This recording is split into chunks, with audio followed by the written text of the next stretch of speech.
Ada satu buah film yang diperankan sama Tom Cruise yang terasanya di gua, mungkin di lu enggak, mungkin di orang lain enggak, tapi terasanya di gua merusak kenikmatan nonton film lain.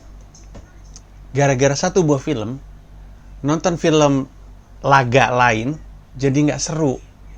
Film yang gue maksud, yang mengubah itu, film yang standarnya tinggi sekali, sehingga saking tingginya kita ngelihat yang lain jadi kayak, ya ampun segitu doang, adalah Mission Impossible Fallout.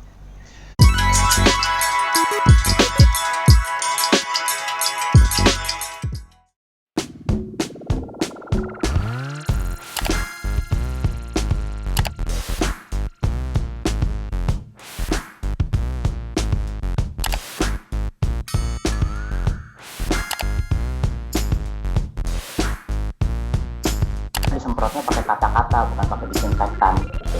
Iya. Untuk dianggap puas, jenazah yang udah beres mesti angkat jempol dulu. Ya, itu bagus tuh. Sederhana, singkat, dan bagus. Tugasnya Gilang sekarang mencari contoh kasus dari pihak lain. Misalkan teman saya atau salah satu klien kami. Ini aja gue bukan ngelawak aja dianggap dark jokes, dimana gue ngelawak gitu loh. Oh, sekarang dia tukang bully yang senang mengajar. Lucu banget dah murid-murid gue nih hari ini, kocak dah lu semua dah. Mission Impossible Fallout adalah Mission Impossible keberapa ya? 6 kali, gue nggak inget. Tapi pokoknya Fallout, sebelumnya kan Rogue Nation. Adalah film Mission Impossible, bahkan film secara umum yang paling mengagumkan stuntnya. Karena dilakukan langsung oleh Tom Cruise. Kita nggak usah ngomongin soal dia bawa helikopter sendiri. Kita nggak usah ngomongin soal dia lompat dari pesawat. Halo jump. Kita ngomongin adegan dia naik motor deh. Tonton lagi Mission Impossible Fallout. Lo kan ingat bahwa ada satu adegan di mana si Tom Cruise naik motor. Terus dia ngebut. Kamera ngikutin. Ini adalah sebuah pencapaian mengagumkan secara sinematografi, secara kamera, tapi juga secara acting. Kalau lo perhatiin, Tom Cruise nggak pakai helm di situ. Dan dia nggak pakai helm, kamera ngikutin terus, dan kita semua yang nonton tahu bahwa di atas motor itu Tom Cruise melakukan semua manuver yang dia lakukan dengan motor tersebut. Sebegitu mengerikannya, sebegitu berbahayanya, itu kita lihat itu dia, karena kameranya itu dekat ke dia. Kita bisa ngelihat terus mukanya.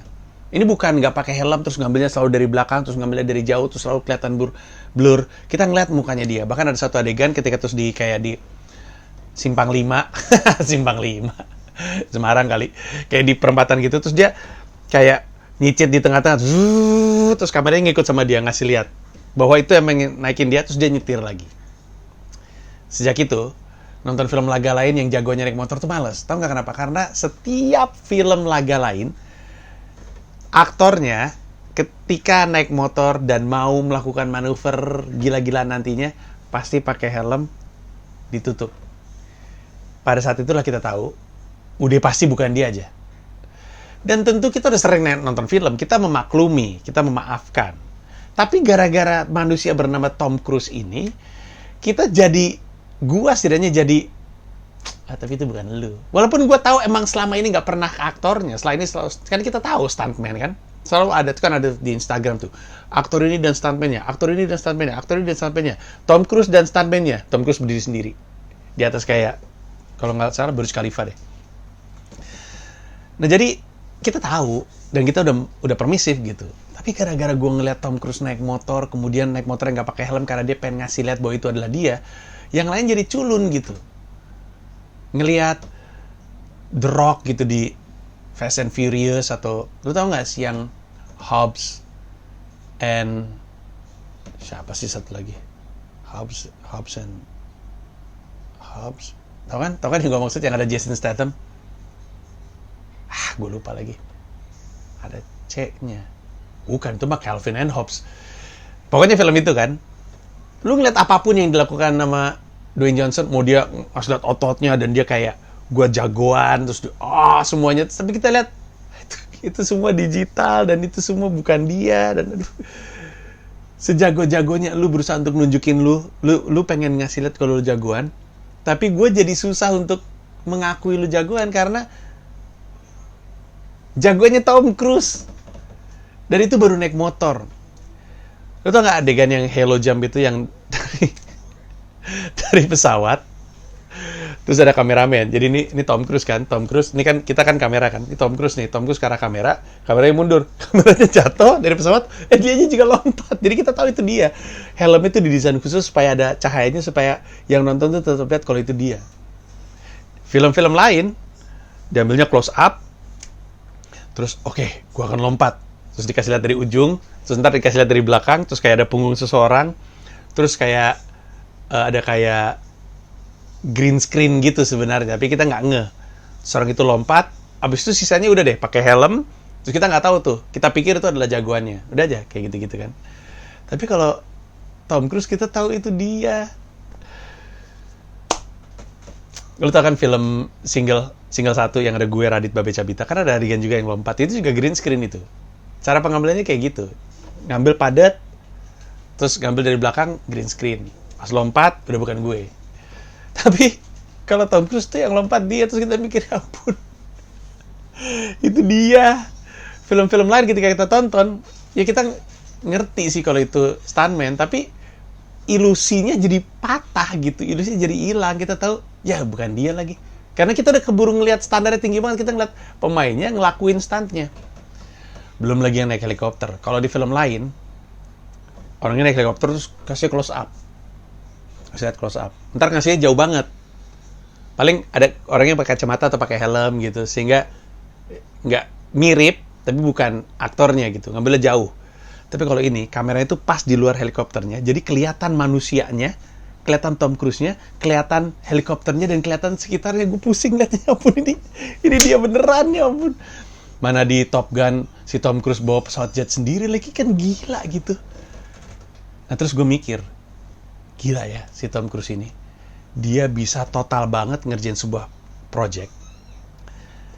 Level eksekusinya begitu tinggi, sehingga dia sadar ataupun tidak, membuat semua film-film pada genre yang serupa terasa culun, setidaknya di mata gua, dan gue yakin gua nggak sendirian.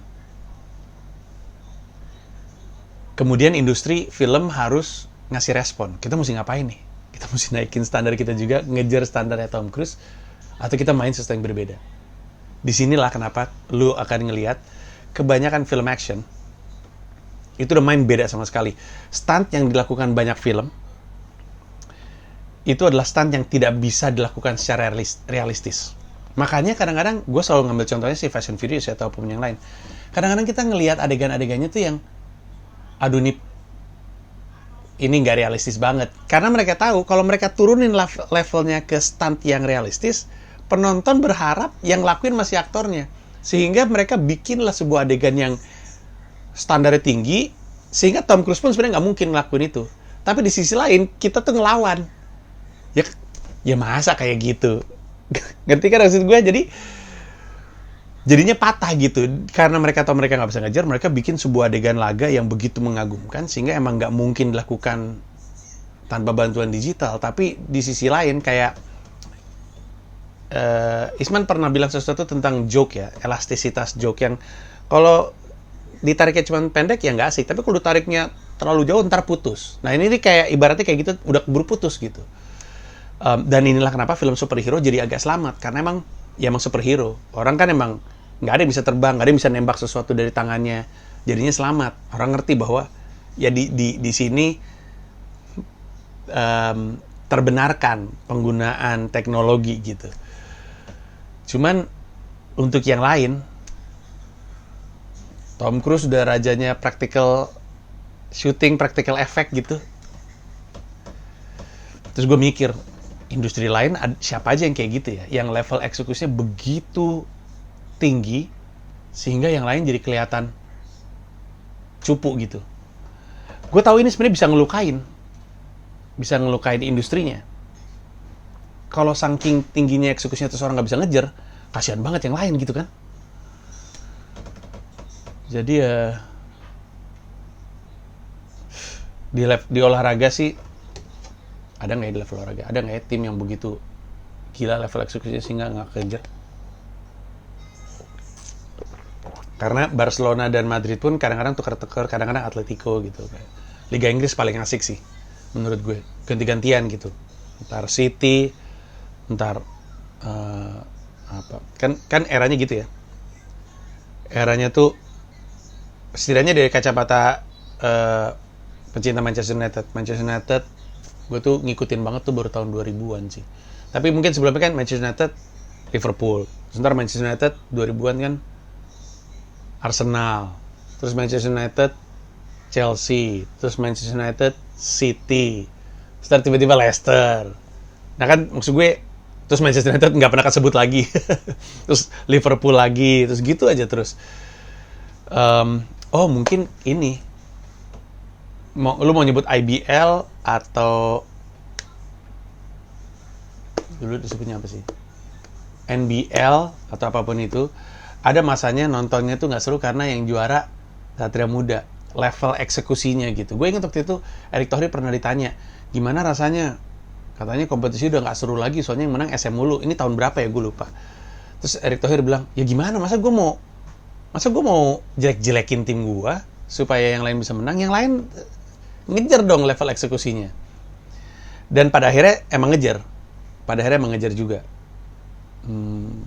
Ya berarti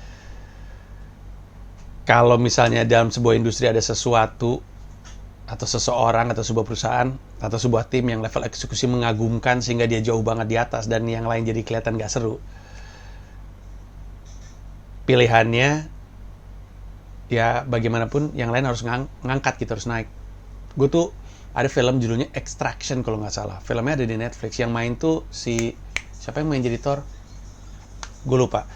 Itu juga mengagumkan dari sisi eksekusi, tapi eksekusi ke filmmakingnya, karena si aktornya sih sebenarnya ya oke lah, tapi masih belum ngejar Tom Cruise. Tom Cruise itu di kayaknya Rogue Nation ya, tahu nggak yang dia pegangan di pinggir pesawat? Aduh itu kadang-kadang kita mikir ngapain sih lu, tapi dia beneran itu di samping pesawat di samping pesawat gitu. Terus tahu nggak yang dia ada adegan dia nyemplung dan berenang selama 6 menit, jadi dia tahan napas 6 menit, terus semua orang yang di bioskop mencoba untuk nah karena itu one take gitu, ngikut terus. Kalau kameramannya mah mungkin pakai tabung oksigen ya.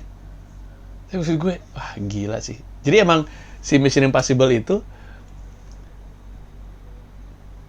si Tom Cruise-nya bilang kalau filmnya Mission Impossible, stuntnya juga harus kesannya impossible tapi bisa gitu. Karena Mission Impossible gitu kan gagasan dari Mission Impossible adalah ada sebuah misi sebenarnya nggak mungkin bisa dilakukan sama siapapun, tapi karena level eksekusi kita jadinya bisa gitu kan.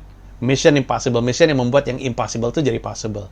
Nah, ngambil spirit yang sama, Tom Cruise bilang, ini kan film Mission Impossible ya, kitanya juga harus mau ngelakuin sesuatu yang kesannya impossible, tapi karena kita dan level eksekusi kita possible. Ya udah kayak gitu. Itulah kenapa Christopher Reeve waktu jadi Superman, dia ditawarin bajunya dikasih busa-busa. Terus dia bilang, tapi gue mau jadi Superman. Superman itu salah satu nilai luhurnya itu adalah kejujuran. Gue gak mau pakai busa-busaan, karena menurut gue nipu. Hal yang sama juga dilakukan sama, gue lupa namanya. Siapa tuh yang jadi Superman? Yang kekinian. Yang main juga di Mission Impossible Fallout. Gue lupa namanya.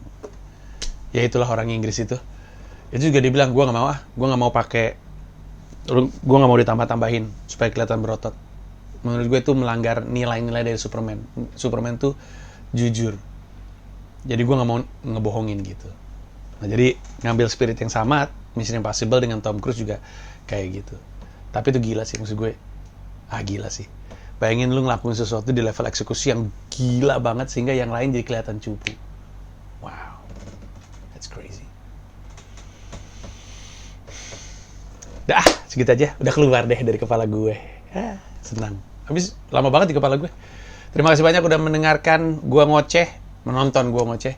Dan semoga ini bisa, setidaknya ada nilainya lah. Maksudnya buah pemikiran gue ada masuk ke pemikiran lo dan jadi sesuatu. Itu aja dari gue. Makasih banyak. Kita ketemu lagi di video lain. Goks.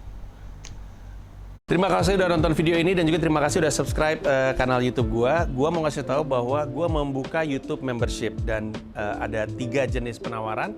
Ada 1 paham Rp30.000, ada 1 rasa Rp125.000, ada 1 jiwa Rp1,5 juta. Masing-masing punya manfaat-manfaat tersendiri. Ada konten-konten khusus yang gue siapkan untuk para member.